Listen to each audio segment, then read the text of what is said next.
그는 진리의 영이라. 세상은 능히 그를 보지도 못하고 알지도 못함이라. 그러나 너희는 그를 아나니 그는 너희와 함께 거하심이요 또 너희 속에 계시겠음이라. 내가 너희를 고아와 같이 버려두지 아니하고 너희에게로 오리라. 요한복음 14장 17절 18절 말씀입니다. 이 시간 늘 우리와 함께 하시고 우리를 고아와 같이 버려두지 아니하시는 하나님 앞으로 나아가기 원합니다. 찬양 가운데 우리를 기다리시고 위로하시는 그분을 만나고 초청합시다. 우리의 마음과 시선을 주님께 드리며 다 함께 찬양하시겠습니다.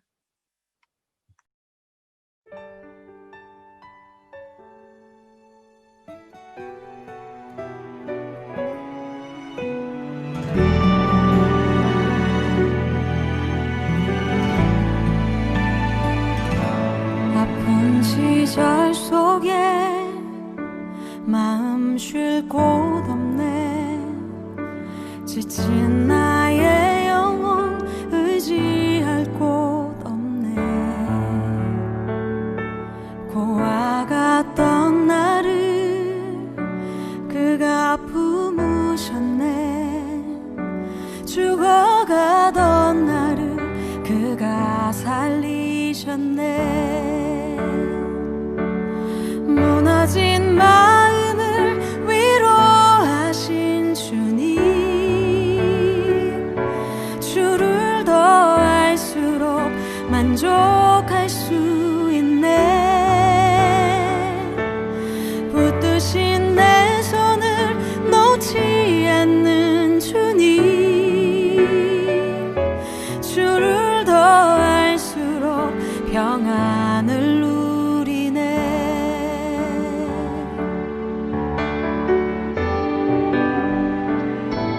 어디서 왔는지 어디로 향할지 갈 길 알 수 없어 소망도 없었네. 헤매이던 나를 주가 부르셨네. 거룩한 길 위에 나를 세우셨네. 내 삶에 오셔서 길이 되신 주님, 주를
작은 마음 돌이키사 하늘에 꿈꾸게 하네.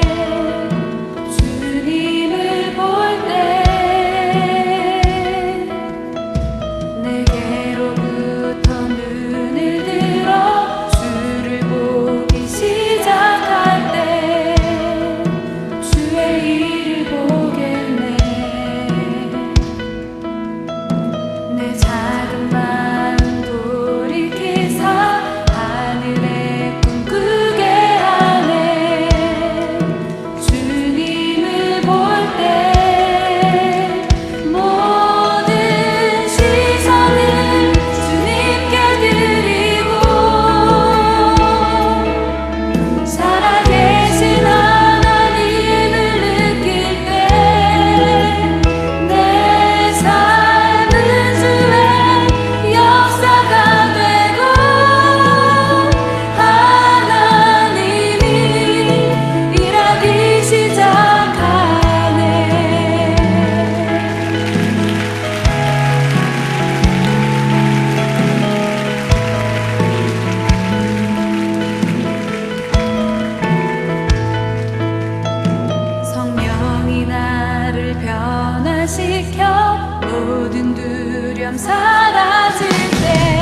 시간 기도하기 원합니다. 우리 안에 거하는 불안한 마음들과 근심들은 하나님이 이 상황보다 작다고 느끼고 있는 증거이기도 합니다.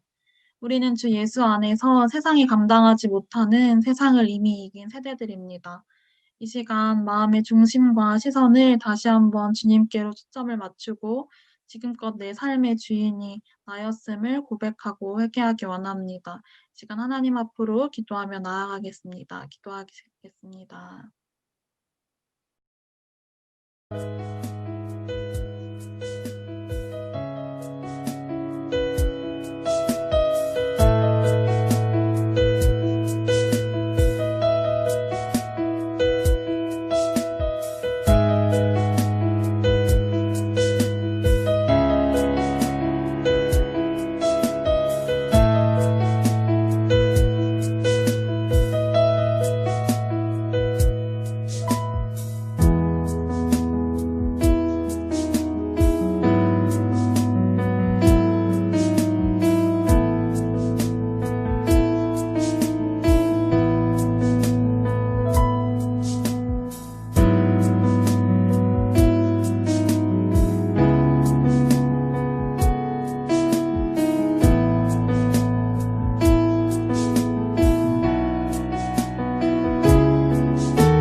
기도하겠습니다.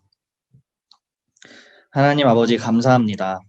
코로나로 인해 모여서 기도하고 예배하지 못하지만 이렇게 줌으로 인터넷을 통하여 모일 수 있는 상황과 환경을 주심에 감사합니다. 그리고 저희에게 예배를 사모하는 마음을 부어주셔서 이 자리로 나와 함께 예배할 수 있게 하여 주심에 감사합니다. 주님 앞으로 나아가기에 앞서 우리의 몸과 마음을 돌아보며 한 주 동안 지었던 죄들을 고백합니다. 주님만을 찬양하여야 하는 우리의 입술에서 욕설과 저주가 나오지는 않았는지, 주님을 위하여야 하는 마음이 나 자신만을 위하지 않았는지, 세상의 것들을 우선시하지 않았는지 점검합니다. 그런 모습들이 있었다면 주님께 죄를 고백하며 용서를 구합니다. 또한 그것들을 고쳐서 주님과 더 가까워질 수 있도록 주님 도와주시옵소서. CCC 공동체를 위해서 기도합니다. 우리 공동체에 하나님의 사랑이 더욱 가득하길 소망합니다. 간사님들, 순장님들에게 하나님의 마음과 사랑을 더욱 채워주셔서 순원들을 더 큰 사랑의 마음으로 보듬게 해주세요. 또한 우리 공동체가 하나님의 사랑으로 더욱 서로를 위하고 서로를 섬기고 배려하는 공동체 되게 해주세요. 하나님의 사랑이 우리 안에서만 맴도는 것이 아니라 캠퍼스와 지구에도 퍼져나갈 수 있도록 저희에게 넘치는 사랑을 부어주세요. 각 지체들의 몸과 마음을 위해 기도합니다. 시험 기간 동안 학업과 신앙 두 가지를 함께 붙들고 균형 잡힌 삶을 지낼 수 있도록 해주세요. 계속적으로 하나님을 생각할 수 있는 마음을 부어주시고 시험 준비 과정에서도 지치지 않는 체력을 부어주세요.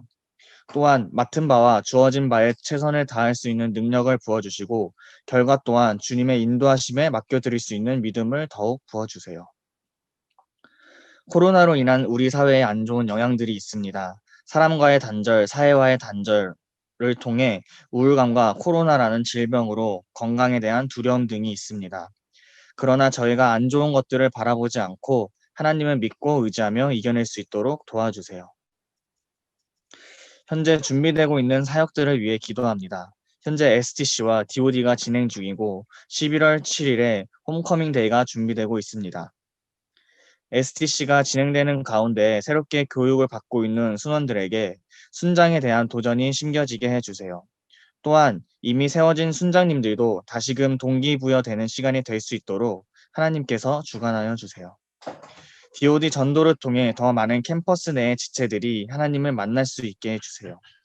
DOD 온라인 전도에 임하는 순장님, 순원님들이 하나님의 말씀을 전할 때 전도의 대상들의 마음을 울리는 능력의 말씀이 전달되게 해주세요. 홈커밍 데이를 통하여 나사렛 순장님들과 더욱 긴밀한 친밀함이 생기게 해주시고 취업과 비전에 대한 궁금증이 해결되는 귀한 시간이 될 수 있도록 해주세요. 마지막으로 말씀을 전해주실 이봉희 목사님을 위해 기도합니다. 하나님께서 목사님을 주관하셔서 목사님을 통하여 저희에게 전해질 말씀이 올곧게 심어지게 해주세요. 하나님의 능력의 말씀이 저희에게 심어지게 해주세요. 말씀을 통하여 저희를 평탄한 길로 인도하여 주실 주님을 믿습니다. 저희를 살피시고 사랑하시는 주님을 찬양합니다. 우리의 예배를 통해 홀로 영광 받으실 하나님을 찬양합니다. 이 모든 말씀 예수님의 이름으로 기도드렸습니다. 아멘.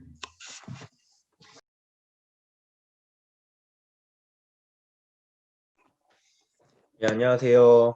줌 온라인 채플 에티켓 시간입니다. 네, 다음으로 넘겨주세요.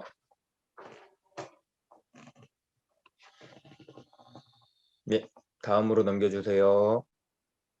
네, 예배 10분 전에 이제 각 캠퍼스 단톡방에 링크가 공유됩니다. 네, 자리를 구별하시고 또 몸가짐도 바르게 하셔서 조용한 자리에서 기도로 채플을 준비해 주시면 감사하겠습니다. 다음. 네, 그리고 채플에 나오는 마음으로 카메라를 켜주시면 감사하겠습니다. 많은 분들이 카메라를 켜주시긴 했는데 아직 카메라를 안 켜주신 분들이 있어가지고 우리가 이렇게 함께 모여서 예배를 드리고 또 서로의 얼굴을 바라볼 수 있는 시간이 그리 많지가 않아요. 그래서 이제 채플에 나올 때 이제 몸 단정히 또 그리고 또 깨끗한 장소에서 좀 보여줄 수 있는 장소에서 좀 이렇게 카메라를 켜주시고 이렇게 함께 채플에 참여해 주시면 감사하겠습니다. 다음. 예, 성경책과 필기도구를 준비해 주시고 예배 시간 동안 온전히 채플에 집중해 주시면 감사하겠습니다. 스마트폰보다는 컴퓨터나 노트북으로 참여할 때 훨씬 더 집중할 수 있고 또 필기도구나 성경책을 바라보면서 채플에 임할 수 있으니 꼭 컴퓨터나 노트북으로 참여해 주시면 감사하겠습니다. 예, 다음. 예, 다음으로는 이제 박대일 순장님께서 말씀 봉독으로 섬겨주시도록 하겠습니다.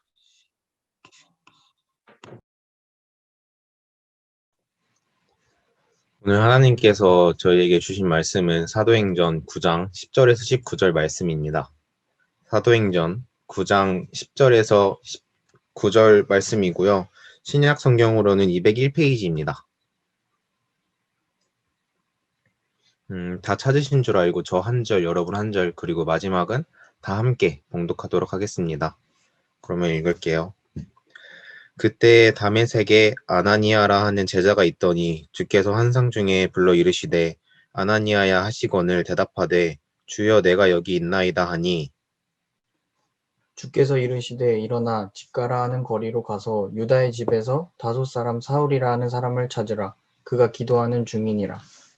그가 아나니아라 하는 사람이 들어와서 자기에게 안수하여 다시 보게 하는 것을 보았느니라 하시거늘 아나니아가 대답하되 주여 이 사람에 대하여 내가 여러 사람에게 듣사온즉 그가 예루살렘에서 주의 성도에게 적지 않은 해를 끼쳤다 하더니 여기서도 주의 이름을 부르는 모든 사람을 결박할 권한을 대제사장들에게서 받았나이다 하거늘 주께서 이르시되 가라 이 사람은 내 이름을 이방인과 임금들과 이스라엘 자손들에게 전하기 위하여 택한 나의 그릇이라. 그가 내 이름을 위하여 얼마나 고난을 받아야 할 것을 내가 그에게 보이리라 하시니 아나니아가 떠나 그 집에 들어가서 그에게 안수하여 이르되 형제 사울아 주 곧 내가 오는 길에서 나타나셨던 예수께서 나를 보내어 너로 다시 보게 하시고 성령으로 충만하게 하신다 하니 즉시 사울의 눈에서 비늘 같은 것이 벗어져 다시 보게 된지라 일어나 세례를 받고 마지막은 다 함께 봉독하도록 할게요. 하나 둘 셋 음식을 먹음에 강건하여 지니라. 사울이 다메섹에 있는 제자들과 함께 며칠 있을새. 아멘. 세상을 울리는 종소리. 세종지구 이봉희 목사님께서 위대한 리더라는 주제를 가지고 메시지를 전해주시겠습니다.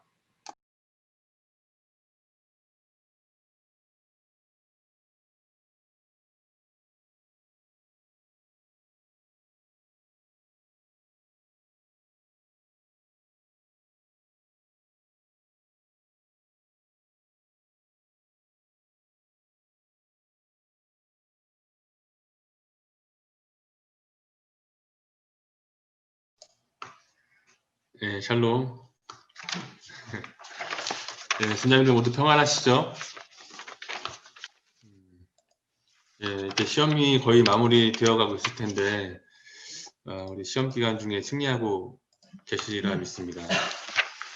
오늘 함께 좀 나눌 말씀은 오늘 사도행전 9장 아나니아에 대한 이야기인데요. 우리 신자님들과 함께 좀 위대한 리더라는 제목으로 함께 좀 말씀을 좀 나누도록 하겠습니다. 먼저 한 이야기를 제가 여러분들한테 좀 들려드리겠습니다. 어떤 젊은이가 1차 세계대전이 끝나고 전쟁 중에 부상을 당하고 1919년에 다시 집으로 돌아오게 됐습니다. 집에 돌아오게 되면서 이제 시카고에 작은 아파트를 구입했는데 그 젊은이가 그 아파트를 시카고에 구입한 이유가 있었어요. 왜냐하면 그 당시에 굉장히 미국에서 유명했던 그 셔우드 앤더슨이라는 사람이 살고 있었기 때문입니다. 이 사람이 누구냐면 그 20세기 초반에 굉장히 이 미국에 전 세계에 큰 영향을 준 미국의 소설가입니다. 그래서 이 젊은이가 이 사람과 어떻게든 좀 관계를 가져보고 또 글 쓰는 것도 배워보려고 이 앤더슨이 사는 근처에 아파트를 구입을 했어요. 그런데 놀랍게도 아파트를 구입하고 그곳에 살게 되면서 자연스럽게 앤더슨하고 만나게 되고 또 교제하게 되면서 글 쓰는 이야기도 같이 하게 되고 또 뭐 산책도 하고 여러 가지 도움도 받고 조언도 구하고 조언을 받기도 했습니다. 그 도움을 받으면서 이제 자기가 쓴 글을 가지고 이 앤더슨한테 가서 코칭도 받고 이러면서 이 젊은이가 이제 나중에 글을 쓰게 됩니다. 여러분 이 젊은이가 누군지 아시나요?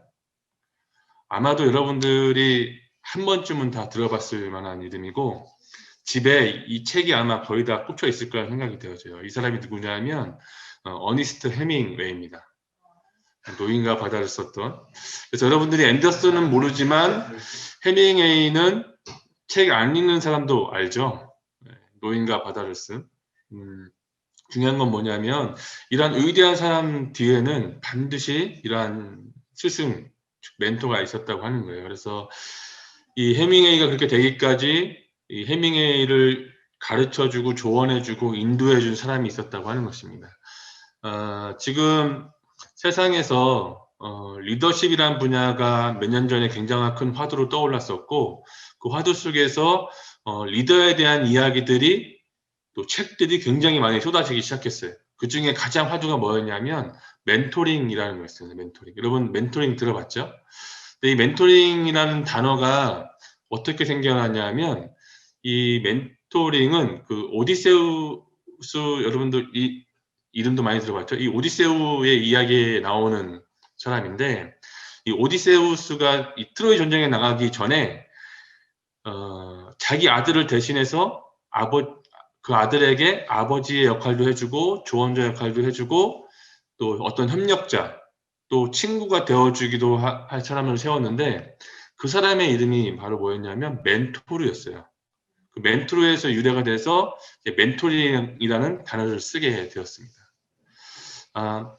오늘 본문에 보면 이 사울이라는 어쩌면 이 신약 시대에부터 시작해서 지금까지 가장 위대한 신학자이고 선교사인 사도 바울이 예수님을 만난 오늘 장소가 바로 이 다메섹이고, 오늘 본문을 읽지 않았지만 9장에 나오는 이야기입니다. 그리고 이 사도 바울은 신약 성경을 13권이나 쓰고 또 이 아시아와 유럽에 복음을 전파하는 데 중심이 되는 위대한 사람이 되었었던 거죠. 근데 중요한 것은 이 사도 바울이 주님을 만나기 전까지는 사실은 사도 바울은 해방자였고 핍박자였고 또 예수님을 반대하는 사람이었습니다. 근데 사도 바울이 예수님을 만남으로 인해서 그 인생의 전환점이 찾아왔고, 근데 그 전환점이 찾아오는 그 시기에 이 사도 바울 되게끔 하게 한 아주 중요한 인물이 있었는데, 그게 누구냐 하면 바로 아나니아였습니다. 그럼 아나니아가 왜 위대한 리더인가? 사실 오늘 제목 본문을 이제 고민하면서 위대한 리더보다 빛나는 조연, 이런 말이 좀 더 어울릴 거라는 생각도 좀 했었어요. 우리 신앙인들이 생각하는 리더의 조건은 어떤 것이 좀 있나요? 리더의 조건. 리더의 조건이라는 책이 있습니다. 그 맥도웰이 쓴 아주 리더십의 대가인 맥도웰이 쓴 리더의 조건이라는 책이 있는데, 거기 보면 21가지 조건이 나와요. 여러분 제가 한번 빠르게 한번 이야기해 드릴 테니까 한번 들어보세요. 성품, 카리스마, 헌신, 소통, 능력, 용기, 통찰력, 집중력, 결단력, 경청, 열정, 긍정적인 태도, 문제 해결 능력, 관계, 책임감, 안정감, 자기개발, 섬기는 마음, 배우려는 자세, 비전. 21가지의 조건을 이야기하고 있습니다. 여러분들은 몇 가지의 조건을 갖추고 있는 것 같아요? 몇 가지 안 되는 것 같죠? 저도 그런 것 같습니다. 사실 이 위대한 리더, 이 제목을 정할 때 생각하는 것은 뭐냐면 위대한 순장이라는 좀 생각이 되어졌어요. 위대한 리더, 하나님의 관점에서 봤을 때 위대한 리더가 누구인가, 위대한 순장은 누구인가 라고 생각했을 때, 제가 생각할 때에는 위대한 리더는, 위대한 순장은 영혼을 사랑하고 영혼을 세우는 사람이 바로 위대한 리더이고 위대한 순장이라는 생각이 되어졌습니다. 그 위대한 순장이 사람을 세울 때 한 사람을 세우든 10사람을 세우든 인원에 상관없이 하나님의 마음을 가지고 한 영혼을 사랑하고 한 영혼을 하나님의 사람으로 세우는 사람이 정말 위대한 하나님의 사람이라는, 또 하나님의 리더라는 생각이 되어졌어요. 아까 제가 얘기했던 리더의 21가지 조건에 보면 이러한 글이 있습니다. 다른 사람에게 베풀 수 있는 가장 큰 선은 당신이 가지고 있는 것을 나누어 주는 것이 아닙니다. 그들이 이미 가지고 있는 것을 일깨워 주는 것입니다. 그의 존재 가치를 인정하고 용기를 주며 잠재력을 이끌어내도록 도와준다면 사람들은 당신을 사랑하게 되고 당신은 위대한 리더가 될 것입니다. 저도 예전에 그렇게 생각했어요. 내가 가진 건 많이 나눠주고 밥도 많이 사주고 또 많이 주고 그러면 사람들이 나를 좋아해주고 또 그래도 리더로서의 역할을 하는 게 아닌가 이렇게 생각했지만, 이 글을 읽으면서 느꼈던 것은 뭐냐면, 진짜 그 사람을 위하고 그 사람이 성장할 수 있도록 도와주고 그 사람이 가지고 있는 위대성을 일깨워 준다면 그 사람은 이 세상에서 가치 있는 존재로 변화되어지게 되고 하나님의 사람으로 사용될 수 있겠다는 생각이 되어졌습니다. 오늘 본문을 보면서 아나니아가 사도 바울이 가지고 있는 그 가치를 인정해주고 잠재력을 이끌어 주었던 사람이라는 생각이 되어져 있어요. 오늘 아나니아를 볼 때 성경에서 뭐라고 소개되어 있냐? 오늘 10절에 보니까 이렇게 소개되어 있습니다. 그때 다메섹에 아나니아라 하는 제자가 있더니, 사실 오늘 본문은 아니지만 6절에 보면, 오늘 사도행전 9장 6절에 보면 하나님께서 이미 사울에게 이 아나니아를 만날 것을 이야기해 주세요. 6절에 보니까 너는 일어나 시내로 들어가라. 내가 행할 것을 내게 이를 자가 있느니라. 이렇게 기록되어 있습니다. 이미 하나님이 계획하고 계셨고 하나님이 예비했던 사람이 아나니아였어요. 여러분, 아나니아가 나중에 사도 바울이 사도행전 후반쯤에 가가지고 아나니아를 회상하면서 뭐라고 기록되어 있는지 아세요? 사도행전 22장 12절에 보니까 이렇게 기록되어 있습니다. 사도행전 22장 12절에 보니까 율법을 따라 경건한 사람으로 거기 사는 모든 유대인들에게 칭찬을 듣는 아나니아라 하는 이가, 이렇게 기록되어 있습니다. 이것이 사도 바울이 아나니아를 기억하고 아나니아를 평가했던 한마디의 한 단어였어요.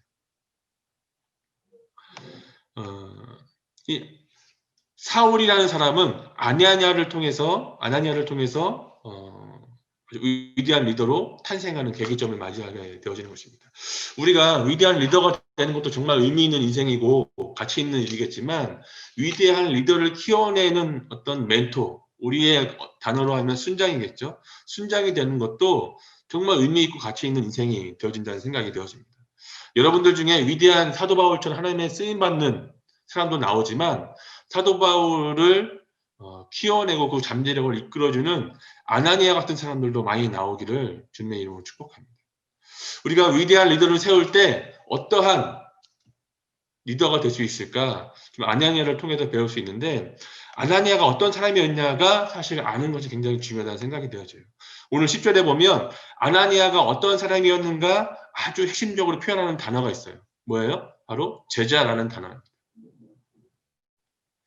우리가 세상적으로 볼 때 탁월한 사람이 위대한 주님의 제자로 잘 살아갈 수 있을 것 같지만, 사실은 탁월한 사람이 위대한 주님의 제자로 살아가는 것이 아니라 주님의 마음을 품은 사람이 주님의 제자로 살아갈 수 있다라고 하는 것이에요.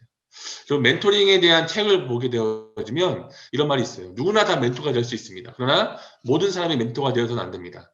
멘토에게는 요구되어지는 자격이 있는데, 특별히 자기 중심적인 사람은 절대로 멘토가 될 수 없고 돼서도 안 된다고 합니다. 이렇게 기록되어 있어요. 그러니까 오늘 아나니아를 소개하면서 10절에 보면 아나니아에 대해서 성경이 뭐라고 기록되어 있냐? 제자라고 기록되어 있는 거예요. 제자. 여러분, 아나니아가 직업이 없었을까요? 그 당시에? 저는 분명히 직업이 있었을 거라 생각이 되어져요. 뭐 어부가 됐든 학자가 됐든 아니면 뭐 또 다른 어떤 농사를 짓는 사람이 됐든 직업이 있었을 거예요. 근데 아나니아를 표현할 때 성경이, 즉 하나님이 택한 단어는 뭐였냐면 주님의 제자였다는 거예요. 주님의 제자였기 때문에 주님이 말씀하실 때 아나니아는 주여 내가 여기에 있나이다 고백할 수 있었다고 하는 것입니다. 그러니까 주님의 제자는 주님이 말씀하시면 주님이 뜻대로 행하는, 주님이 말씀하시는 그 뜻대로 행하는 사람이라는 거예요. 우리가 제자 훈련을 여러분 교회에서도 많이 하고, 특별히 CCC라는 공동체가 사실 제자를 키우는 공동체 아니겠습니까? 근데 제자 훈련을 어떻게 오해하냐면 그냥 하나의 또 다른 성경 공부 정도로 이해해 버린다는 거예요. 만약에 여러분들 중에 혹시 제자 훈련을 받는다고 할 때, 또 순장의 삶을 산다고 할 때, 혹시 순장 교육을 받는다고 할 때 그냥 성경 지식을 알아가는 것으로 이해해 버리면 우리가 아주 잘못된 생각을 하고 있는 것이라고 하는 거예요. 성경에 보면 제자라는 것이 성경을 많이 아는 사람이 아니라 주님이 말씀하시면 그 말씀대로 행하는 사람이 주님의 제자라고 하는 거예요. 여러분, 성경을 볼 때 과연 어떠한 사람이 리더라고 생각하십니까? 성경을 볼 때, 성경에서 여러분 다윗을 얘기할 수도 있고 모세를 얘기할 수도 있고 여호수아, 느헤미야, 에스라, 에스더 많이 이야기할 수 있어요. 다 리더가 맞습니다. 그 사람의 리더인가 아닌가는 우리가 다 알고 있는 사실이죠. 다 하나님이 귀하게 사용하셨던 하나님의 위대한 선지자이고 리더이고 그리고 지도자입니다. 중요한 것은 뭐냐면 내가 주님의 제자인가 아닌가, 이게 진짜 중요하다는 거예요. 우리가 모세, 지금 출애굽기 큐티를 하면서 모세의 삶을 통해서 은혜를 많이 받아요. 많이 깨달아요. 많이 알게 돼요. 모세가 어떠한 삶을 살았고, 어떻게 훈련을 받았고, 어떻게 하나님의 사람으로 성장했는지를 우리가 출애굽기를 통해서 쭉 배우게 됩니다. 또 알게 됩니다. 깨닫게 됩니다.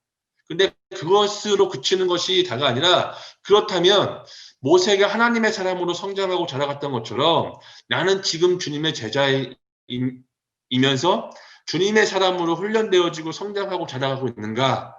그게 중요한 팩트라고 하는 것이죠. 내가 만약에 주님의 제자가 아니라고 한다면 내가 열심히 하면 열심히 순장의 삶을 살수록 뭐예요? 주님의 제자가 아닌 사람들을 내가 키우고 있는 거나 마찬가지라고 하는 거죠.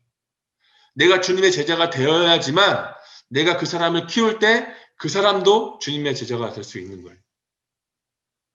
오늘날 CCC뿐만 아니라 예수 그리스도를 믿는 모든 사람들 중에서 왜 많은 사람들이 제자가 되어야 하는데 왜 제자된 삶의 모습을 보여주지 못할까? 왜 주님의 제자로서의 삶을 살아가는 사람이 없을까? 우리가 정말로 심각하게 고민해야 될 부분이라는 생각이 되었습니다.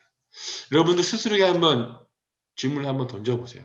여러분들은 주님의 제자입니까? 주님의 뜻에 순종하며 살고 있습니까? 하나님이 귀하게 여기시는 한 영혼을 내 마음과 뜻을 다해 사랑하고 섬기고 그리고 그들에게 복음을 증거하고 있습니까? 우리가 오늘날 다시 제자로 살아가는 우리에게 던져야 될 질문이라는 생각이 되어집니다. 오늘 이 제자라고는 이 한마디가 아냐냐를 소개하는데 성경이 성령의 감동하심으로 쓰여진 이 성경에서 가장 그를 핵심적으로 소개했던 단어였다고 하는 거예요. 얼마나 위대하고 행복한 사람이겠습니까? 여러분들이 만약에 성경에 쓰여진다면 여러분들은 여러분들의 한마디 뭐라고 소개되어질 것 같아요? 무엇무엇의 누구 라고 할 때 그 무엇무엇에 여러분 어떤 것이 들어가겠습니까? 아냐냐를 소개할 때 이 사람이 어디 출신이고 어디 학교를 나왔고 어느 정도의 지위가 있고 어느 정도의 경제력이 있고 어느 정도의 사회가 영향력이 있는지 충분히 소개할 수 있었지만 왜? 가장 위대한 신약에 또 이 전 세기를 거쳐서 나올 이 사도 바울 같은 사람을 키워내는 그 사람이 얼마나 중요하겠어요? 출신도 중요하지 않겠어요? 얼마나 많이 아는가도 중요하지 않겠어요? 어느 정도 지위가 있어야 되지 않겠어요? 그런 정도 되는 사람이 지금 사도 바울을 인도해야 되지 않겠어요? 근데 성경은 그거에 대해서 한마디 언급도 없다는 거예요. 그죠?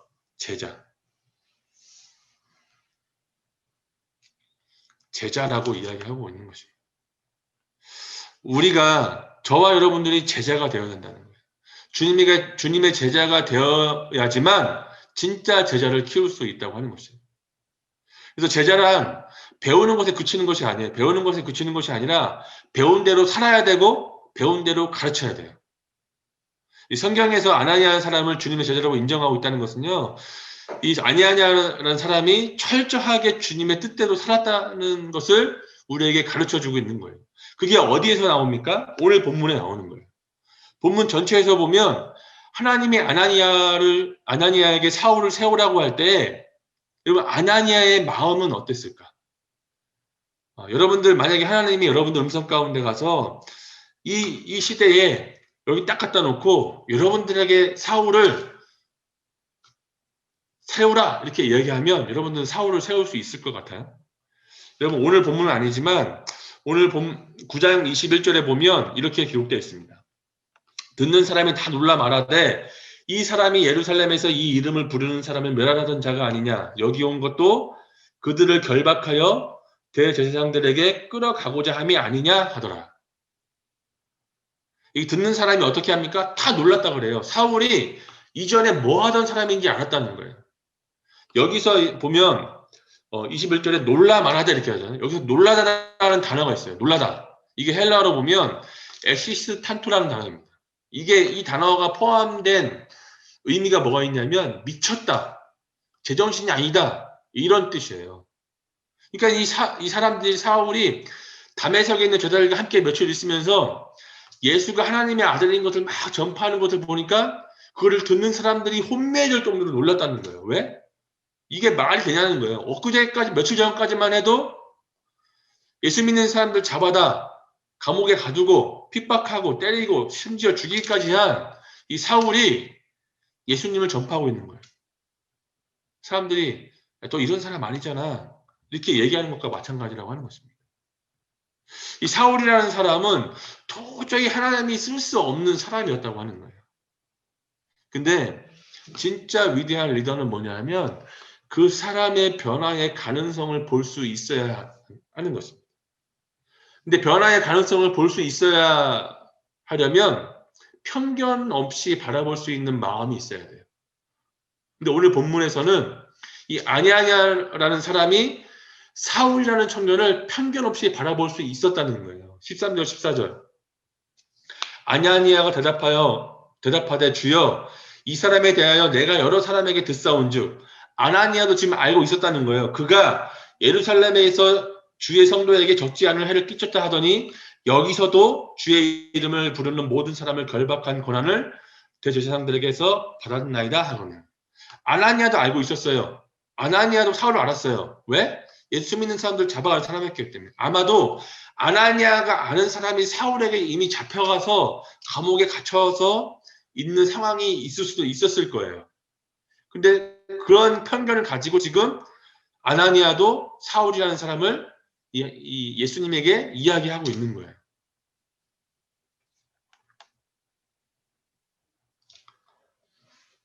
예루살렘에서도 주의 성도에게 적지 않은 해를 끼쳤다 하더니 여기서도 지금 예수 믿는 사람들이 결박할 권세를 가지고 왔습니다. 이게 무슨 말입니까?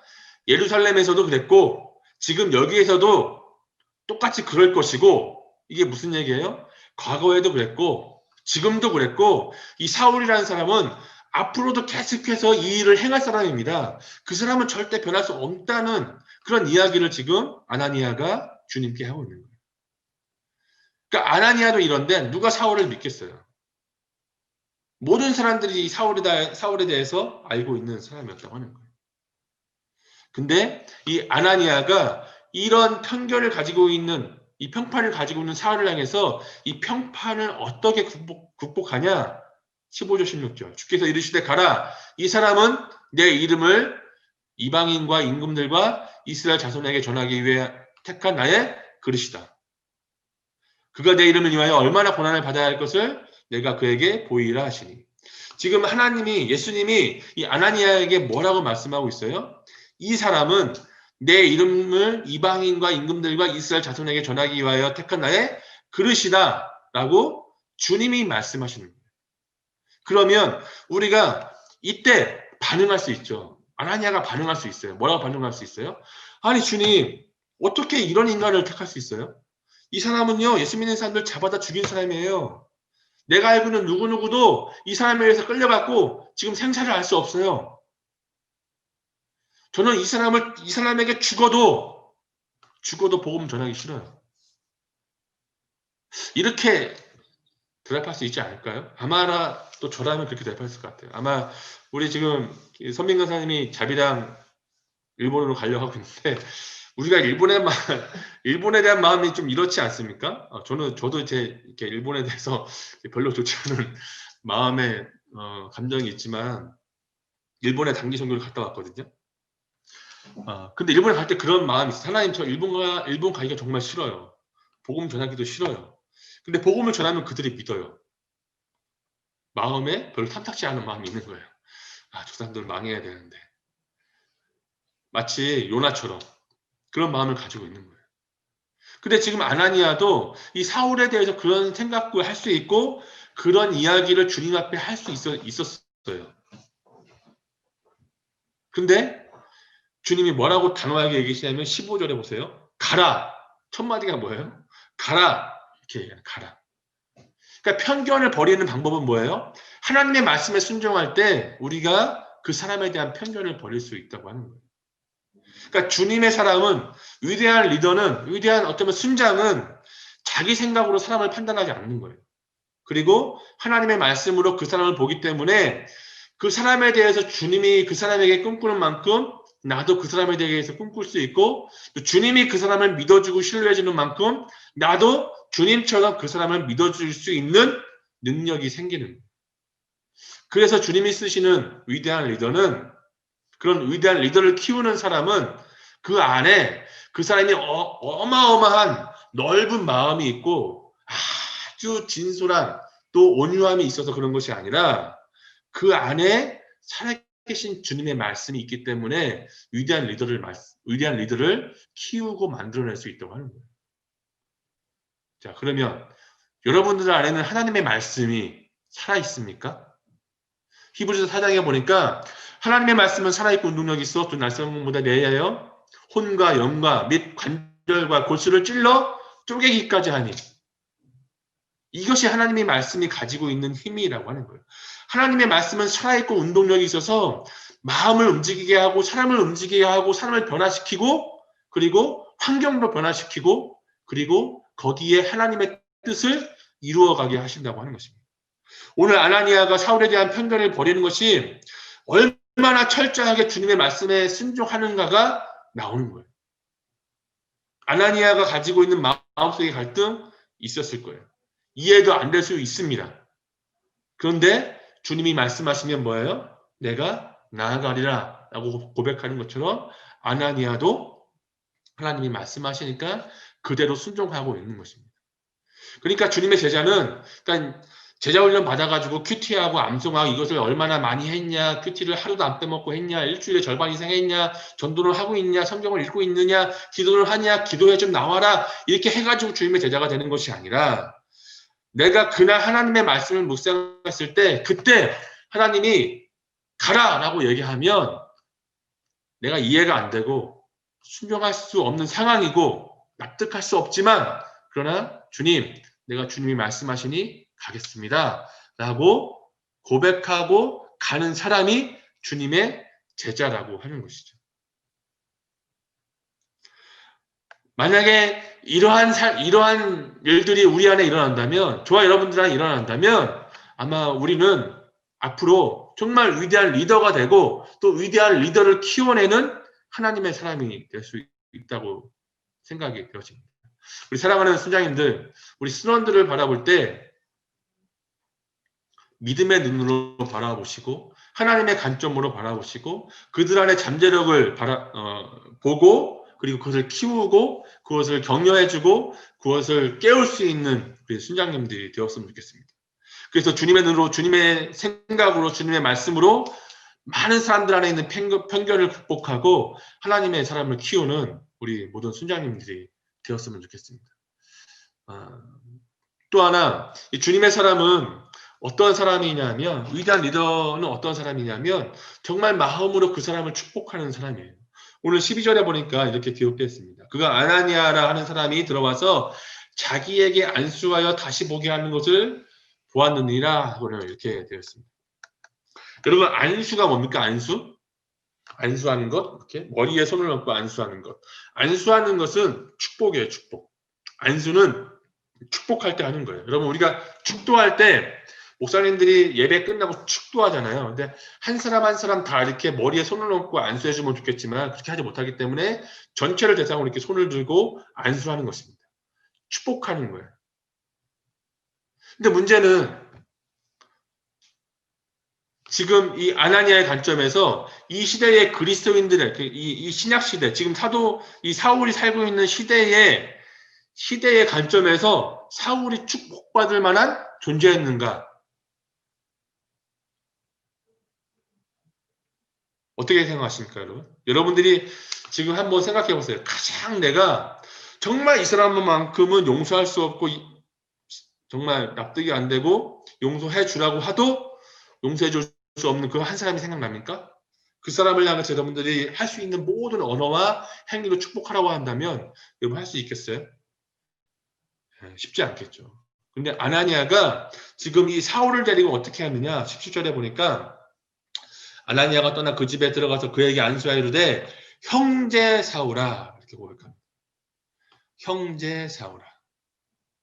그리고 주, 곧 내가 오는 길에서 나타나였던 예수께서 나를 보내어 너로 다시 보게 하시고 성령으로 충만케 하신다 하니 이렇게 기록되어 있습니다. 그러니까 여러분 안수하면서 이 사울을 향해서 뭐라고 고백합니까? 형제라고 고백하는 거예요. 그냥 주님이 이 아나니아를 통해서 사울이 앞으로 어떻게 행할 것인가에 알려줄 사람 정도의 역할로 우리가 이해할 수 있지만 아나니아는 하나님의 말씀에 순종해서 그것을 뛰어넘어서 어떻게 해요? 이 사울을 진심으로 형제도 받아들이고 같은 믿음의 사람으로 인정하면서 축복하면서 안수했다는 거예요. 여러분 그렇게 안수하니까 어떤 일이 일어납니까? 18절 19절 즉시 사울의 눈에서 비늘 같은 것이 벗겨져 다시 보게 된지라 일어나 세례를 받고 음식을 먹으며 강건하여 지니라. 그리고 사울이 다메섹에 있는 제자들과 함께 며칠 있을세. 여러분 무슨 일이 일어났습니까? 눈이 보이기 시작했어요.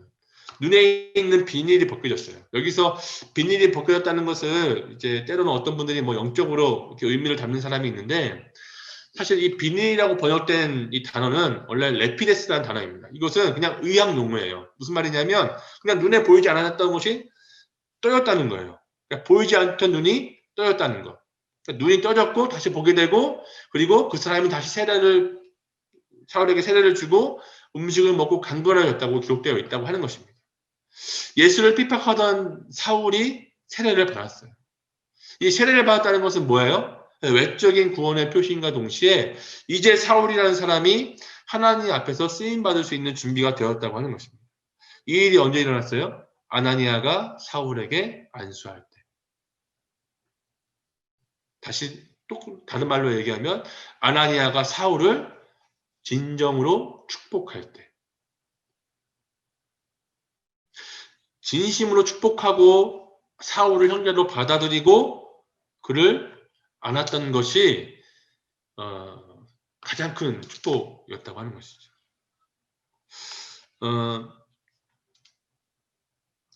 우리가 누군가를 축복할 때 그냥 말로 형식적으로 얼마든지 할 수 있죠. 그러나 마음을 다해서 진심으로 축복하는 그 축복하는 것은 결코 쉽지 않다는 생각이 되어집니다.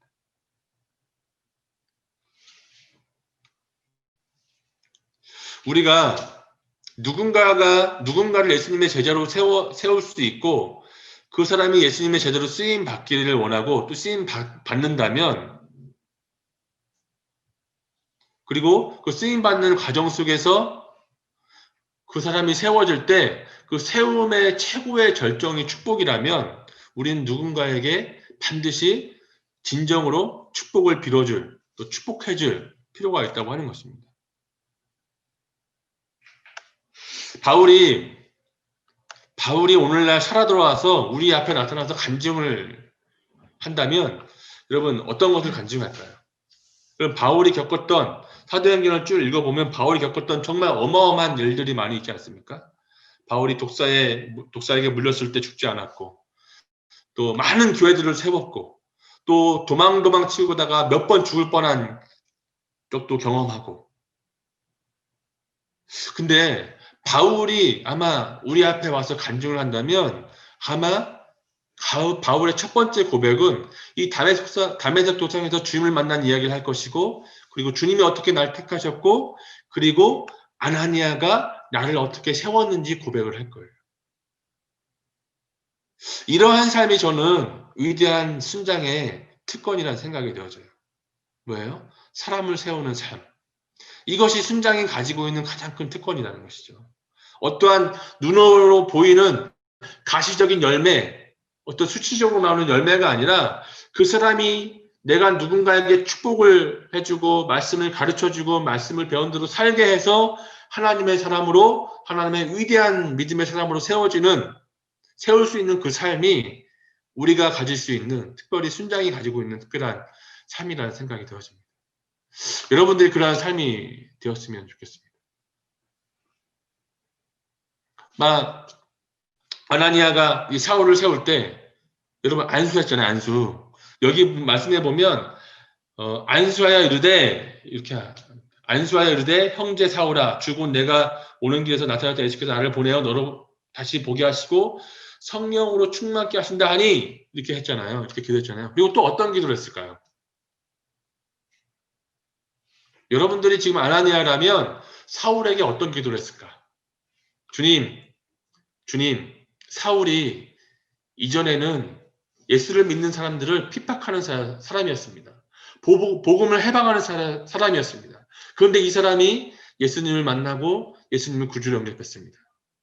이제 이 사람이 해방자요 핍박자가 아니라 예수를 위해서 자기의 인생을 내어주는 사람이 되게 해주십시오. 이 사울이 가는 곳마다 복음이 전파되고, 이 사울이 가는 곳마다 하나님의 나라가 확장되어지고, 사울이 가는 곳마다 수많은 사람들이 주께 돌아오는 역사를 경험하게 해주십시오. 이런 믿음의 기도를 사울이 이 아나니아와 함께 했을 때 아나니아가 사울에게 이 기도를 해주지 않았을까요? 근데 이 기도는 동일하게 지금 제가 여러분들에게, 또 아마 하늘에 있는 모든 믿음의 위대한 사람들이 예수 그리스도를 믿고 있는 우리에게 해주고 싶은 축복일 거예요. 우리가 가는 곳마다 하나님의 나라가 확장되게 하시고, 우리가 가는 곳마다 복음이 전파되게 하시고, 우리가 가는 곳마다 하나님의 생명이 돌아오게 해주시고, 또 죽어있는 영혼이 살아나게 해주시고, 그들이 믿음의 사람으로 성장하게 해주시고, 하나님의 나라가 확장되게 해주십시오. 이러한 기도를 우리가 하지 않겠습니까?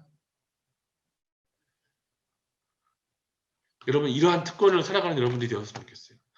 많은 믿음의 선배들이 우리들을 위해서 이 기도를 했고, 우리도 이 기도를 할 거예요. 누구를 위해서? 우리의 후배들을 위해서. 저는 여러분들을 위해서. 여러분들은 또 앞으로 세워질 우리 사랑하는 후배들을 위해서 그들이 하나님의 위대한 사람으로 쓰여질 수 있도록 기도하고, 또 가르치고, 그리고 동기부여하고 함께 이 삶을 살아갈 것입니다. 여러분, 이것이 정말 순장의 삶의 특권이라는 생각이 되어집니다. 여러분, 사람을 세우는 삶이 되어지길 축복합니다. 사람을 세우는 삶이 되십시오. 그 은혜를 경험하시죠. 그럴 때 하나님이 주시는 진정한 기쁨과 또 축복을 누릴 수 있을 거라는 생각이 되어집니다. 말씀을 마무리하면서 제가 한 가지 예전에 메시지를 들으면서 남았던 예화를 여러분들에게 좀 하나 이야기를 좀 해드리고 싶어요. 여러분, 하워드 핸드릭스의 가르치는 자 7가지 법칙을 쓴 사람이 있습니다. 유명한 기독교 학자입니다. 또 사람을 세우는 사람, 이런 책을 쓴 사람이 있어요. 이 사람은 자기가 태어나기도 전에 부모님이 이혼을 했습니다. 그리고 이 핸드릭스가 어렸을 때 놀고 있을 때 교회에 가게 된 계기가 뭐냐면, 교회 가면 이제 주일학교를 다니게 돼 이렇게 얘기하니까 학교라는 말에 가기 싫어했어요. 그래가지고 그 당시에 이 핸드릭스를 인도했던 교사가 어떻게 하게 되냐면, 야, 교회 가면 게임을 할 수 있어, 함께 재밌게 놀 수 있어 라고 이 핸드릭스를 교회로 인도하게 되어져요. 근데 이 핸드릭스를 인도한 사람이 누구냐면 왈트라는 사람이다. 왈트. 이 왈트는 무식한 사람이었어요. 그래서 이 왈트라는 사람이 주일학교 교사가 되고 싶다고 할 때 그 당시에 주일학교에 있던 부장이 계속 안 된다고 얘기하다가 너무 계속 간절하게 요청하니까 이제 나중에는 이 주일학교 부장이 이 왈트에게 이렇게 얘기합니다. 당신이 정말 주일학교 교사를 하고 싶으면 학생들을 모아오십시오. 그래서 학생들을 모아오라고 얘기하니까 이 왈트가 이렇게 계속 동네에 다니면서 몇 사람들의 아이들을 모아왔어요. 그리고 그 모아온 아이들이 대부분 그리스도인이 되었고, 그 중에 한 명이 누구냐면 바로 이 하워드 핸드릭스라고 하는 세계적인 기독교 학자라고 하는 것이죠. 이 세계적인 기독교 학자 뒤에 누가 있어요? 왈트라는 사람이 있어요. 핸드릭스가 나중에 그의 저서에 이렇게 고백합니다. 뭐라고 써있냐면, 제가 한번 읽어드릴게요. 한번 여러분 잘 들어보세요. 그는 그리스도 때문에 나를 사랑했습니다. 나는 그 한 사람 때문에 오늘날 전혀 다른 사람이 되었습니다. 그는 나를 그리스도께 인도하고 제자화시켰을 뿐만 아니라 나를 멘토링해 주었습니다. 오늘 내가 여기 있는 것은 바로 왈트 선생님 때문입니다. 이렇게 고백했습니다. 여러분, 우리의 삶 속에서, 우리의 전체 인생 속에서 우리가 하나님 나라 앞에 갔을 때, 주님, 제가 오늘 여기 서 있을 수 있었던 이유는 바로 저 사람이 나를 인도해 주었기 때문입니다. 이러한 고백을 듣는 우리 순장님들이 되었으면 좋겠어요. 주님, 오늘 제가 여기 서 있는 이유는 바로 저기 있는 저 순장님이 나를 기도해주고 인도해주고 가르쳐줬기 때문에 그렇습니다. 만약 이런 말을 듣는다면 천국에서 우리가 얼마나 행복하겠어요. 얼마나 하나님이 우리를 귀하게 여기겠어요. 그러한 믿음의 사람이 되어지길 주님의 이름으로 축복합니다. 사람을 세우는, 영혼을 세우고 영혼을 사랑하는 그런 순장님이 되어지길 주님의 이름으로 축복합니다. 기도하겠습니다. 좋으신 하나님 아버지 감사합니다. 하나님 아버지, 우리 시험 기간에 또 체력적으로 또 영적으로 많이 지쳐있고 힘들어할 수 있는 우리 순장님들인데, 그러나 하나님 이 캠퍼스에서 이 실신한 공동체를 통하여 믿음의 훈련을 받으며 정말로 사람을 세워가는 하나님의 사람으로 성장할 수 있도록 주님 은혜를 더하여 주시옵소서. 아나니아를 사울을 인도하고 사울을 인정해주고 또 사울을 제자들에게 소개해주고 또 사울이 하나님의 위대한 사람으로 쓰임받기까지 도와주었던 것처럼 우리가 위대한 믿음의 사람이 탄생하기까지 그를 도와주고 섬겨주고 인도해주는 그러한 믿음의 구두자가 되어줄 수 있도록 우리의 삶을 축복해 주시고 하나님 인도하여 주시옵소서. 우리 많은 순장님들이 함께 이 삶을 살아가며 하나님의 위대한 삶에 동참하는 그런 믿음의 삶이 되올 수 있도록 주님이 축복하여 주시길 간절히 소원하고 기도합니다. 감사합니다. 주님, 이 모든 말씀 우리 주 예수 그리스도의 이름으로 기도합니다. 아멘.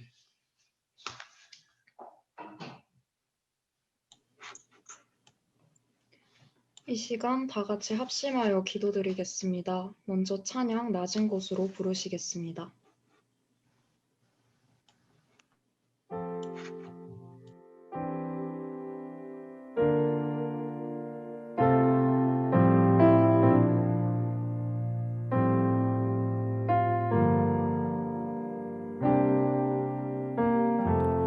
우리의 섬김이 더 낮은 곳으로 우리의 고백이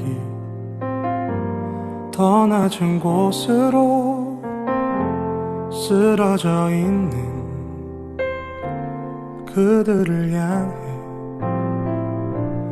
당신이 그랬듯 더 낮은 곳으로 낮은 곳으로 우릴 초대하네 함께 하자고 말씀하시네 우리도 예수 그 길을 따라 함께 가길 원하네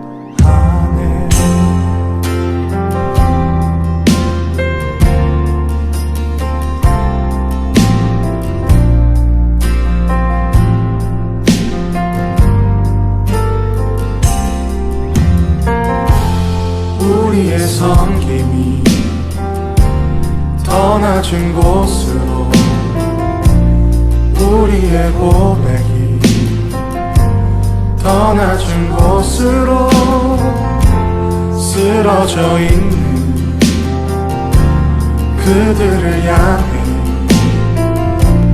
당신이 그랬듯 더 낮은 곳으로 낮은 곳으로 우릴 초대하네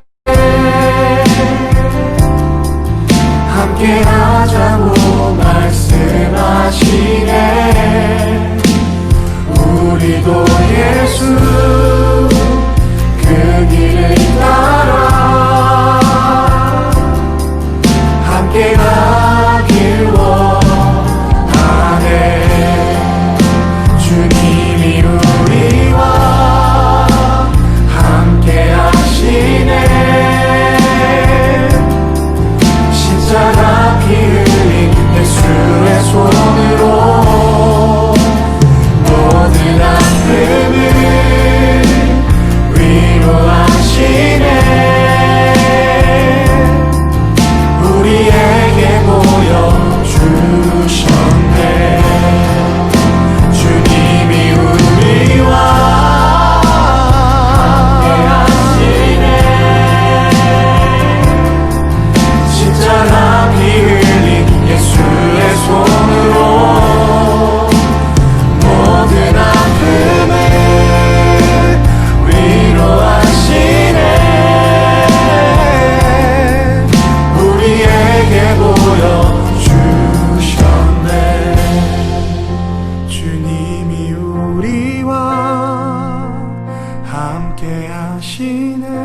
십자가 피 흘린 예수의 손으로. 네, 가장 먼저 우리가 주님 앞에서 낮은 자가 되기를 기도드립시다. 주 앞에서 낮추라. 그리하면 주께서 너희를 높이시리라. 야고보서 4장 10절 말씀. 아멘. 지난 한 주간의 삶을 돌아보며 우리가 주님보다 앞선 순간들은 없었는지 돌아봅시다. 내가 이뤄낸 성과가 오로지 나의 힘으로 된 것이라 교만한 태도를 보이진 않았는지, 내 뜻과 경험만을 가지고 옳고 그름의 잣대를 세우진 않았는지, 내 안에 단단히 굳어진 마음이 나 자신과 다른 누군가에게 상처를 주진 않았는지 돌아봅시다. 이 외에도 각자 생각나는 순간들이 있다면 주님께 낮은 자세로 회개합시다. 그리고 일상 가운데 우리가 매사에 주님의 뜻을 먼저 구하는 자들 되길 원합니다. 섣불리 하고 싶은 대로 행하지 않고 이 일이 주님께서 기뻐하실 일일지 점검하는 자들 되길 원합니다. 그리고 주님께 그 답을 구하길 원합니다. 주님의 음성을 들을 수 있는 귀를 허락해달라고 기도드립시다. 또한 주님의 때를 기다리는 우리가 되게 해달라고 기도드립시다. 그리고 우리의 섬김이 낮은 곳으로 향하길 원합니다. CCC 공동체 안에서 각자의 교회 안에서 섬김의 자리를 맡을 때 만나는 사람들을 겸손하게 섬기길 원합니다. 이 외에도 삶 가운데 만나는 사람들을 낮은 자세로 섬기길 원합니다. 우리의 잣대로 이들을 판단하고 정죄하지 않길 원합니다. 모든 하늘 영광을 버리고 이 땅 위에 내려오신 예수님을 기억하며 우리가 주님 앞에서 교만해지지 않기를, 주님을 따라 겸손하고 온유한 자세로 낮아지기를 기도드립시다. 이 시간 다 같이 주님 앞에서 낮은 자들이 되기를 기도드립시다.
네, 다음으로 디오데이를 위해 기도드립시다.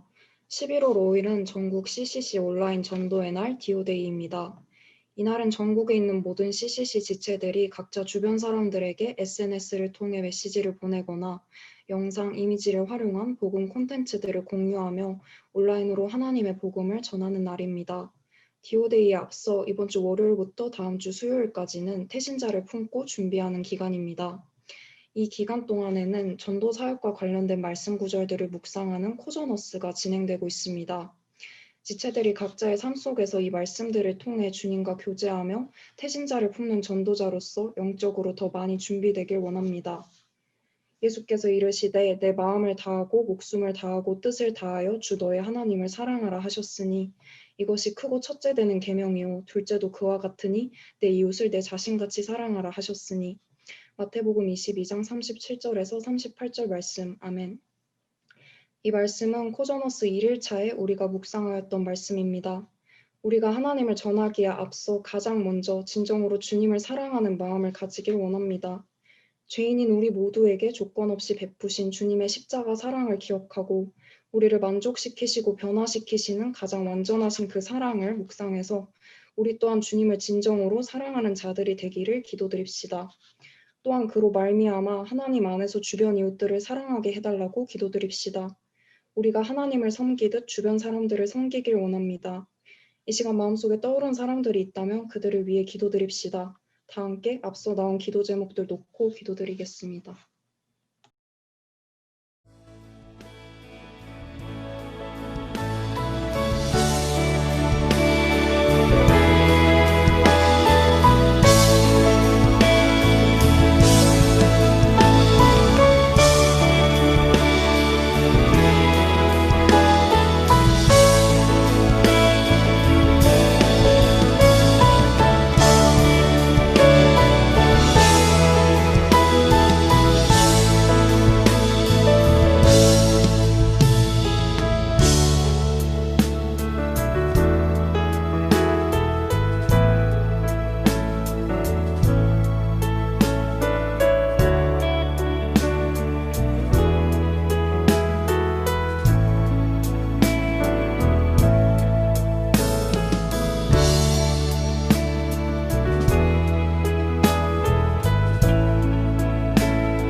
마지막으로 한국 CCC의 비전 민족 복음화를 위해 다 같이 기도드립시다.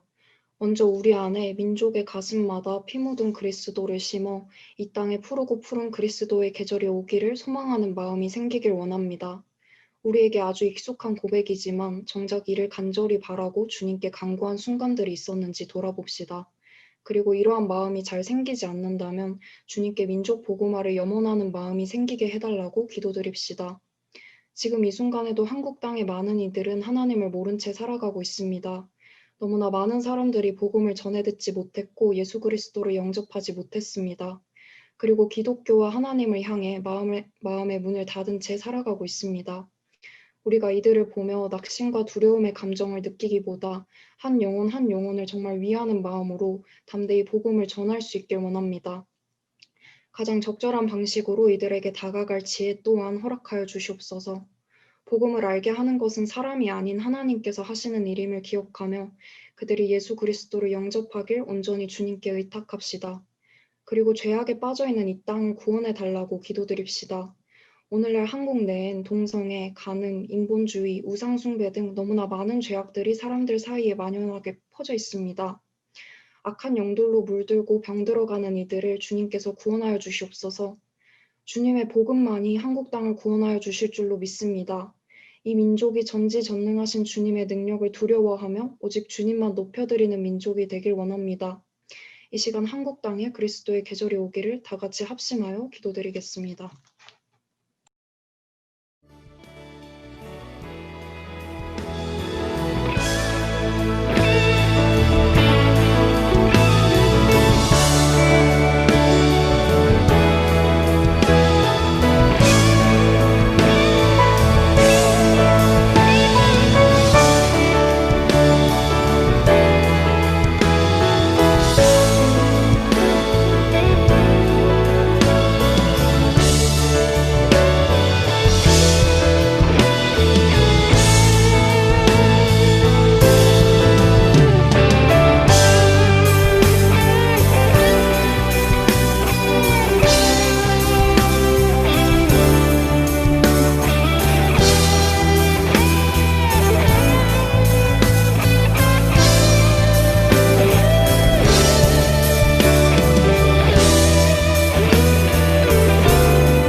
기도드리겠습니다. 하나님 아버지, 이렇게 우리가 한 자리에 모여 10월의 마지막 지구 체프를 드리게 하심에 감사드립니다. 찬양받기 합당하신 주님, 이 시간 홀로 그 영광 받아주시옵소서. 앞서 우리가 주님 앞에서 낮은 자들이 되기를, 온라인 전도 디오데이가 잘 진행되기를, 마지막으로 한국 CCC의 비전 민족복음화를 위해 기도드렸습니다. 합심하여 올려드린 이 기도를 주님께서 빠짐없이 들어주시고 가장 선하신 뜻대로 응답하여 주시옵소서. 또한 이 순간을 통해 세종지구 지체들이 각자 주님과 가졌던 교제의 순간을 잊지 않고 이 시간뿐 아니라 삶 가운데 늘 기도의 자리를, 하나님과 교제하는 자리를 사모하길 원합니다.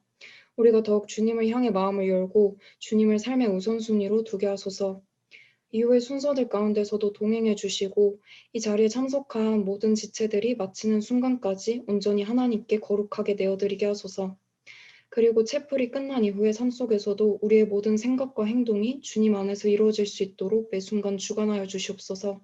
감사드립니다. 언제나 살아계시고 역사하시는 예수 그리스도의 이름으로 기도드렸습니다. 아멘.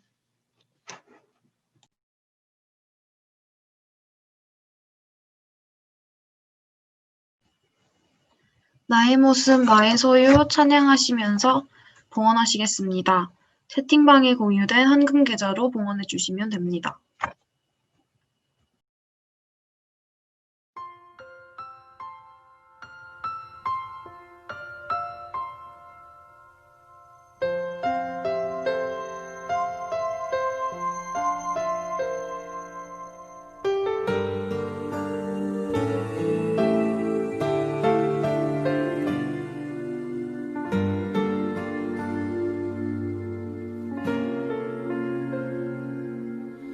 나의 모습 나의 소유 주님 앞에 모두 드립니다. 모든 아픔 모든 기쁨 내 모든 눈물 받아 주소서. 나의 생명을 드리니 주 영광 위하여 사용하옵소서. 내가 사는 날 동안에 주를 찬양하며 기쁨의 제물 되리. 나를 받아 주소서.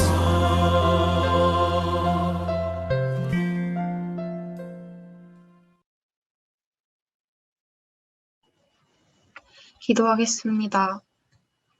우리를 가장 잘 아시는 하나님, 봉헌의 시간에 우리를 불러주심에 감사합니다. 이 시간 하나님께서 우리에게 주신 것을 기억하며 각자의 헌금을 주님께 드립니다. 우리가 가진 것 중 일부이지만 우리의 마음을 담아드리니 기쁘게 받아주세요.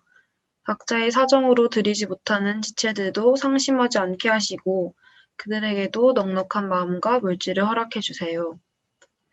우리가 가진 것들은 모두 주님의 것임을 고백합니다. 세상을 살아가면서 가장 흔들리기 쉬운 영역인 재정 또한 모든 주님의 것임을 고백합니다. 또한 우리가 재정에 대해 주님이 보시기에 아름답게 쓰고 있는지 돌아봅니다. 재정을 온전히 하나님의 방법으로 관리하는 저희가 되게 해주세요. 그리고 우리가 드리는 헌금이 지혜롭게 주님을 위해 사용되어질 수 있게 해주세요. 헌금을 드리는 우리들의 모습에 대해서도 기도합니다. 헌금을 드리는 우리들의 모습이 아쉬운 마음이나 습관적으로 드리는 것을 경계하게 해주세요. 단지 돈이 아닌 주신 은혜에 감사하여 주님께 드리는 것이기에 기쁜 마음으로 내기를 원합니다. 헌금을 구분하여 드리는 것처럼 세상과 저희의 모습이 구분되게 하시고 채플에 임하는 우리의 마음도 다른 시간과 구분되게 해주세요. 채플이 마치고 나면 우리는 다시 세상으로 돌아갑니다. 치열하고 조심스러운 상황 가운데서도 오늘의 말씀을 마음에 새기며 살아가게 해주세요. 그리고 그리스도인의 향기가 나서 세상에서도 영향력이 있는 사람이 되게 해주세요. 이 시간 홀론 영광 받으실 단 한 분 예수님의 이름으로 기도드립니다. 아멘.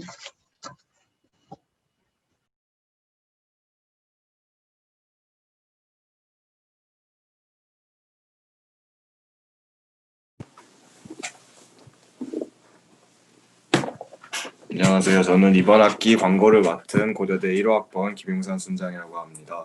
김용산 순장님, 김용산 순장님. 사랑합니다. 감사합니다. 먼저 책불에 나오신 여러분 환영하는 시간 가지도록 할 건데요. 모두 서로를 향해 축복송 불러주면 감사하겠습니다.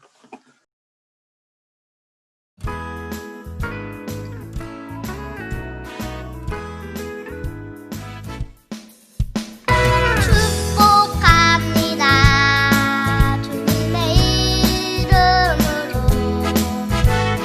축복합니다. 주님의 사랑으로 이곳에 모인 주의 거룩한 자녀에게 주님의 기쁨과 주님의 사랑이 충만하게 넘치기를. God bless you. God bless you. 축복합니다. 주님의 사랑으로.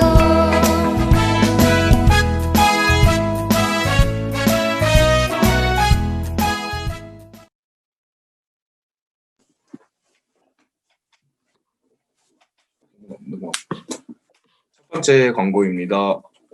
다음 주 목요일에는 금식 수련회 채플이 들어질 예정이니 오셔서 금식 수련회가 어떤 수련회인지 설명도 들으시고 같이 금식 수련회 결단한 마음 가졌으면 감사하겠습니다. 두 번째로는 STC가 다음 주 월요일에도 진행되고 있습니다. 시험 기간도 이제 거의 끝나가니까 많이 오셔서 같이 STC 듣고 신앙 더 키워갔으면 좋겠습니다. 다음 주에는 학년별 선택 특강으로 진행될 예정입니다. 세 번째로는 저번 주에도 공지했다시피 11월 7일 토요일에 홈커밍 데이라고 나사대 순장님들이 오셔서 오랜만에 졸업하신 순장님들도 보고 삶도 나누는 시간 있으니까 많이 참여해 주셨으면 좋겠습니다. 네 번째로는 다음 주 목요일에 금식 수련회 채플이랑 같이 DOD도 시작되거든요. 온라인으로 전도 준비하는 시간이 있어요. 코저너스하고 그것도 많이 해주시고 11월 5일 날 온라인 전도랑 홈페이지 활용하셔서 온라인으로 전도도 많이 해주시고 이벤트 참여하셔서 이벤트 상품도 많이 가져가 주세요. 감사합니다. 다섯 번째로는 찬양순 계속해서 모집하고 있으니까 고대는 오주영 순장님, 홍대는 강호세 순장님한테 연락하시면 오디션 보고 들어가실 수 있습니다. 여섯 번째로는 화요일 저녁 10시마다 축구순도 계속 진행되고 있으니까 박대희 순장님한테 연락하시면 같이 운동도 하고 재밌는 시간 보내실 수 있으니 많이 참여해주세요. 일곱 번째로는 온라인 전도 중심의 미디어순이 있는데 미디어순도 민지현 선생님한테 연락해 주시면 바로 참여하실 수 있으니까 어떤 설명하시는지 민지현 선생님한테 한번 여쭤봐도 되고 많이 참여해 주세요. 네, 추가적으로 STC 관련해서 STC 회비를 각자 신청하신 거에 맞게 민지현 순장님께 STC 회비를 납부해 주시면 됩니다. 카톡방에 다시 한번 그 회비 계좌가 이제 나올 예정이니 그 계좌로 STC 회비 납부하지 않으신 분들은 계속해서 납부해 주시면 감사하겠습니다. 마지막으로 끝나고 캠퍼스 모임 있습니다. 캠퍼스 모임 모두 있으니 나가지 마시고 꼭 참여해 주세요. 감사합니다.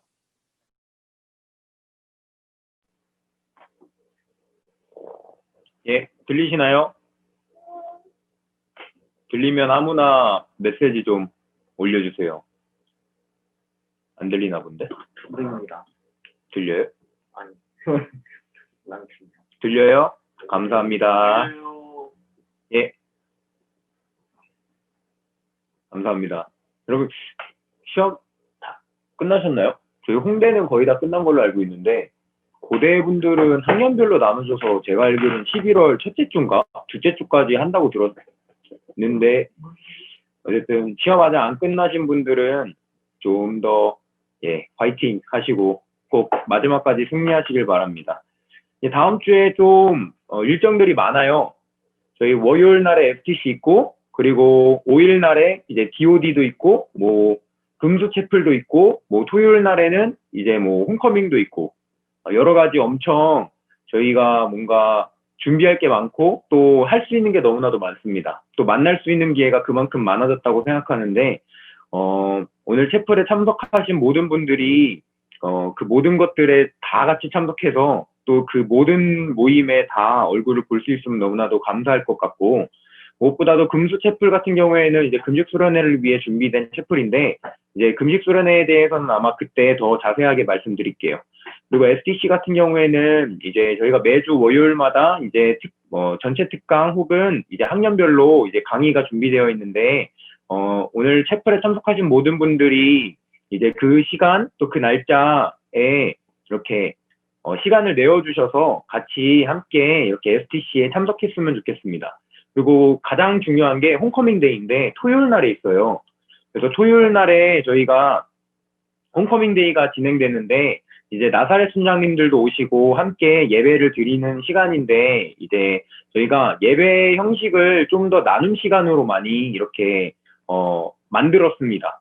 나눔 형식으로 진행하고자 합니다. 그래서 나사렛 순장님들이 어떻게 살아왔고 또 어떻게 살아가고 있는지에 대한 이야기뿐만 아니라 또 여러 가지 각 분야별로 뭐 신앙이나 그런 여러 가지 분야별로 또 이야기를 들을 수 있는, 그 삶의 이야기를 들을 수 있는 시간이고, 또 그 이후에 캠퍼스 모임 때 궁금한 것들, 그리고 뭐 캠퍼스에서 뭐 사회에 나가기 전에 뭐 준비해야 되는 것들이나 아니면 사회에 나가서의 신앙생활이나 그런 실제적인 모습들을 질문하고 또 들을 수 있는 시간들이 다 준비되어 있으니까, 지금 오늘 뭐 예배에 참석하신, 채플에 참석하신 모든 분들이 홈커밍 데이 꼭 기억해 주시고 그때 시간을 내주셔서 나사렛 순장님들 얼굴도 보고 함께 이야기도 나누는 시간을 가졌으면 좋겠고, 또 더 오늘 채플에 참석하지 못한 지체들이 있다면 그 지체들한테도 함께 이렇게 참석하자라고 이렇게 권면해 주시면 좋을 것 같고, 또 마지막으로는 이제 DOD가 이제 11월 5일 날에 있는데,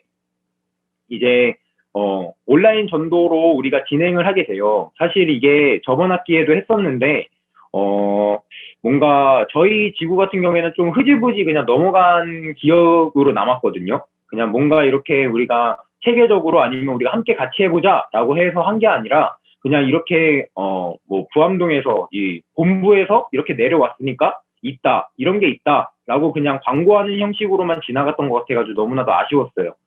그래서 이번 기회에 저희가 코자러스로 또 큐티도 하고 있고, 또 각 기도회 때마다 저희가 또 이렇게 계속해서 기도하고 있는 것처럼 좀 더 우리가 마음을 모으고 또 우리가 전도하는 것에 대한 정말 기대함과 또 그리고 하나님께서 어떻게 일하실지에 대한 정말 그런 기대함을 가지고 준비했으면 좋겠습니다. 이렇게 전도한다는 것이 두렵다는 것은 알고 있어요. 저도 전도하는 것이 참 어렵고 또 두렵기도 하고 때로는. 하지만 그럼에도 불구하고 우리가 이렇게 함께 모여서 또 우리가 함께 같이 할 수 있는 기회가 생겼으니까 함께 동참하셔서 DOD 잘 준비하고 또 같이 함께 전도를 했으면 좋겠습니다. 좀 말이 길었던 것 같은데 또 오늘 채플에 참석하신 여러분들 너무나도 환영하고 그리스도의 계절 부르고 구호 외치고 채플을 마무리하도록 하겠습니다.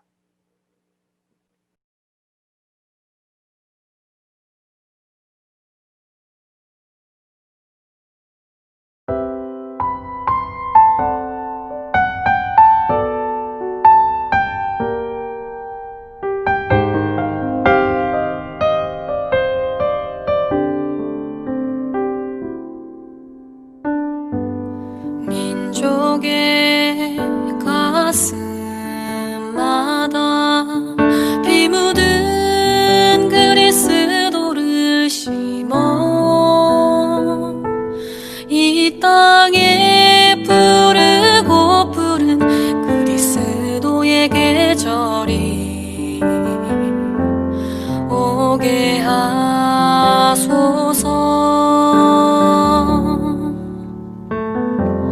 오게 하소서.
구호 준비!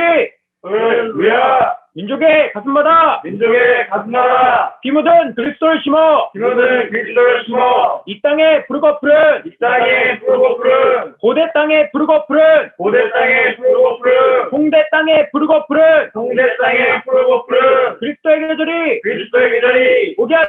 오게 하자 꼭 오게 하자 누가 내가 언제 지금 할렐루야 아멘. 이보희 목사님께서 축도로 채플을 마무리해 주시도록 하겠습니다. 축도하겠습니다. 지금은 우리 주 예수 그리스도의 크신 은혜와 하나님의 놀라우신 사랑과 성령님의 감동, 감화, 교통, 역사하심이 캠퍼스에서 또 가정에서 교회에서 또 세상에서 하나님의 사람을 세우고자 원하는 모든 순전들과 또 모든 순원들과 하나님을 사랑하는 모든 그리스도인들 위해 지금부터 영원까지 함께 하시기를 간절히 축원하옵나이다. 아멘.